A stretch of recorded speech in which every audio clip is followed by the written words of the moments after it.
Electoral রোলে আপনার details কিভাবে খুঁজবেন বা পার্ট নম্বর সিরিয়াল নম্বর যদি চেঞ্জ হয়ে থাকে সেটা কিভাবে জানবেন।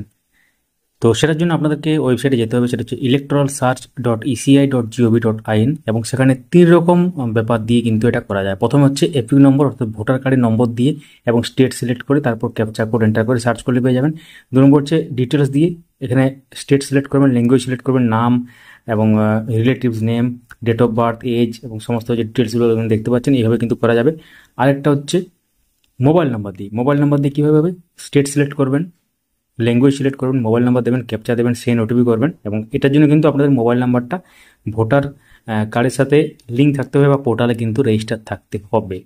তো সবথেকে সহজ হচ্ছে এপিক নাম্বার, যদি আপনারা জানেন তো এক্ষেত্রে এপিক নাম্বার দেবেন, স্টেট সিলেক্ট করবেন, ক্যাপচা দেবেন, সার্চ করবেন, তাহলে কিন্তু আপনাদের পার্ট নম্বর সিরিয়াল নম্বর সহ যাবতীয় ডিটেলস সমস্ত রকম ব্যাপারটা কিন্তু চলে আসবে। এই সিম্পল ভিডিওটি যদি হেল্পফুল লেগে থাকে চ্যানেলটিকে সাবস্ক্রাইব করুন বা পেজটিকে ফলো করুন, লাইক করুন, সবার সাথে শেয়ার করুন এবং কমেন্টে কোনো প্রশ্ন থাকলে সেটা কিন্তু লিখতে পারেন।